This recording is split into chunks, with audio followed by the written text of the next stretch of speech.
This year I finally decided to make a couple of videos about my setup, my work process and how I perform my music live. This is all going to be very new for me, so please feel free to share with me what you think of these videos and what you would like to see from me in the future. Today we're going to start off with an overview of my Eurorack cases. I've been building a compact, flexible system that is mostly aimed at performing live, and I will go more into depth about performing with a modular system in the future, but first I'd like to give you an overview of what modules I have and why I use these modules. We're going to start with my main case and have a look at the small sampler case next week. The easiest way to explain this is to look at it in different sections. Of course, the beauty of a modular system is that many modules can be used in different ways, but I still often use and look at my modular this way. Let's start with the mixer section, right here. This is where I process and mix most of my audio and CV signals, and it's the heart of almost every patch and live setup.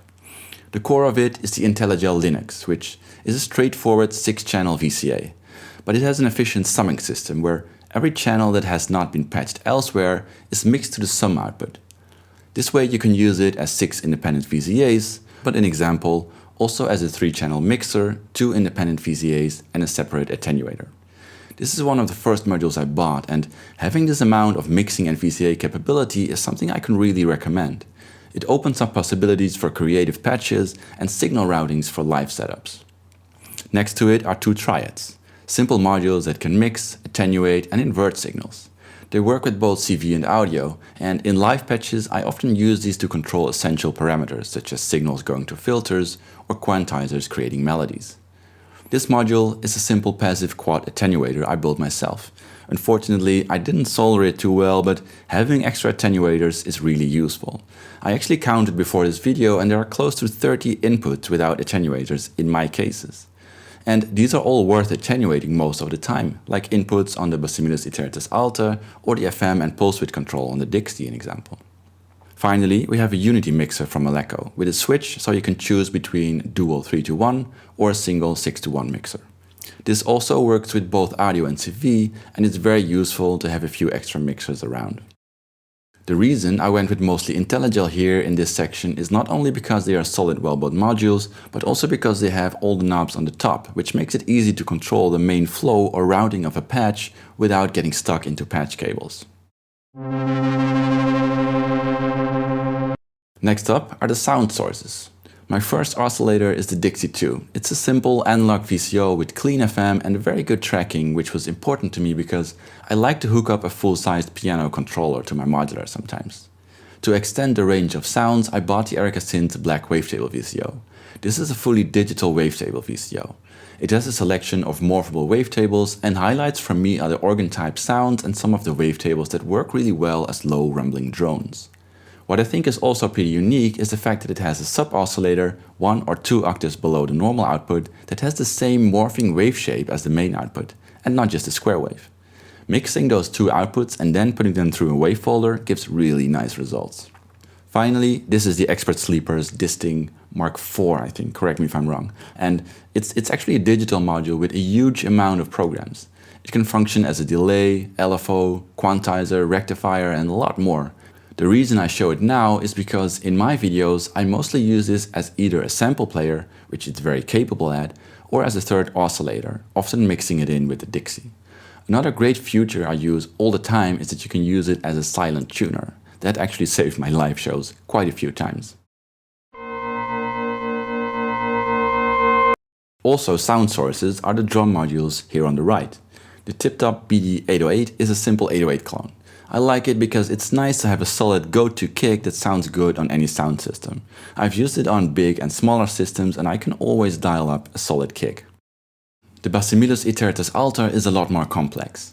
This is a digital drum module with 6 oscillators that you can tune, spread and wave shape to create a lot of different sounds, from kicks to hi-hats and weird percussion. It is lovely because it's so flexible and it has CV control over all its parameters. You can even use this as a synth voice as it tracks 1 volt per octave. So it's a great studio tool. In live setups, however, I feel as if I need to spend more time with it. It has a huge amount of sweet spots, but because of all its possibilities, it also has a lot of not so sweet spots in my opinion. It's very easy to lose a certain sound during live performances, but I'm still very happy with it.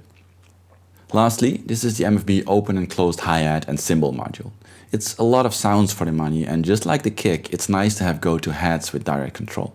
You can use the trigger sensitivity knobs here as volume control when you use it with steady modular triggers, and it's nice to have direct and CV control over the decay of the open hi-hats and the cymbal. Then we have the sound shaping tools, right here. There's two filters. One of them is the Doepfer Wasp filter. It's a very affordable, straightforward but great sounding filter, best for its high resonance and low rumbling sounds. And here's the Make Noise multimode gate. I like this because, in contrast with the Doepfer, next to the feedback this has CV control over input gain, resonance as well as the mode. And even two different trigger inputs for short percussive sounds, one that just triggers the cutoff and one that also triggers the resonance. For me, this filter works great for more subtle changing, warm, organic, woody and didgeridoo type sounds, and plucky percussive sounds. Both filters have a knob to smoothly morph from low pass to high pass, which is no coincidence because I really like that feature. It's great for sound design, but also works really well in live situations, so you can drastically change the sound in a smooth way without any repatching. This here is the Intellijel Wave folder, with CV control and attenuators for the folds and symmetry. And a wave folder is just a great thing to experiment with. It's worth it to just try and run everything you have through it to see how it sounds. Not just oscillators, but also things like hi-hats, wet delay or reverb signals, and control voltages. You can try everything. On the left here is the Synthrotek Echo, a delay module which is not so clean and has a pretty short delay time only, but it shines as a noisy, lo-fi sound shaping tool. They have made it in such a way that if you push the rate knob past its max delay time, right about here, it craps out, and it sounds lovely doing so. That makes it a nice sound source on its own, but it also works great to fatten up sounds by keeping the delay time short and modulating it slowly with an LFO or envelope, in example. The last module here is the Doepfer Spring Reverb. This is a very affordable module with a real spring temp that is mounted somewhere here on the right side of my case. It's a bit noisy, but I like running all kinds of things through it, so I like to have it easily accessible. For live use, however, you have to be careful. The spring tank is very sensitive, and if you're performing in a place where you are in the middle of the sound yourself, it's easy for the spring tank to start resonating, and then it becomes completely unusable. The first time that happened, it took me a minute or two to figure out what was actually going on. Then we have the modulation section, from here to here, and then also the Quadra up here. I really like these modules where you have 4 sources in one. In general, I like the idea of making something from scratch with a lot of modulation instead of using a very complex sound source. So the Quadra is a straightforward quad attack decay generator. For each envelope you can choose to have a hold stage in between or to loop it so it becomes an LFO. This is on top next to the mixer because I use the envelopes a lot in my main voices and I want to have easy access to those as well. This is the Doepfer Noise and Random Voltage module. These smooth or slewed random voltages are possibly my favorite control voltage, and I use it on a lot of things.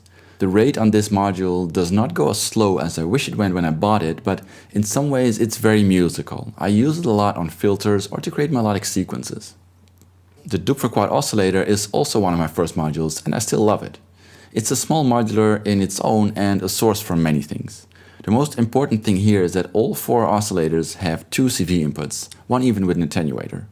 And there's one row at the bottom here that controls all 4 oscillators simultaneously.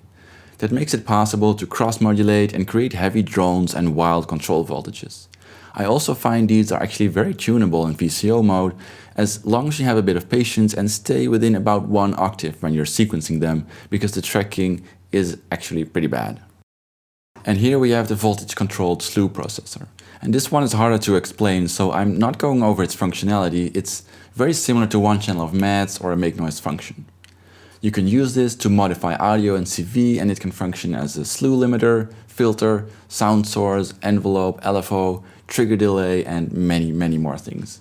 It's a great experimental module to have, and I particularly like the Doepfer one because it has dedicated attenuators on both CV inputs. That's something I miss on the MADS and definitely on the function. I actually never use these inputs without them. Finally, there's the MFB dual LFO. These are 2 simple voltage controllable LFOs, but they are internally connected for easy cross-modulation. And the second LFO has a sample and hold output that can be clocked, but also sounds great as a gritty noise source at audio rates.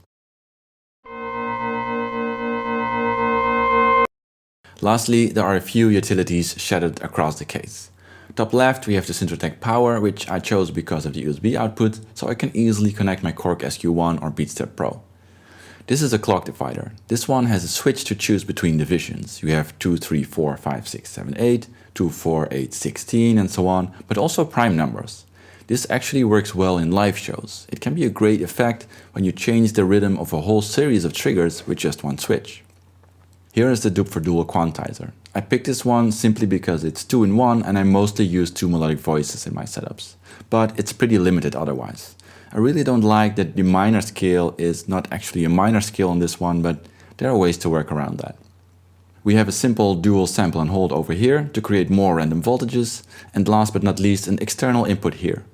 I use this in the studio to get other instruments up to modular level, like the vocal sample.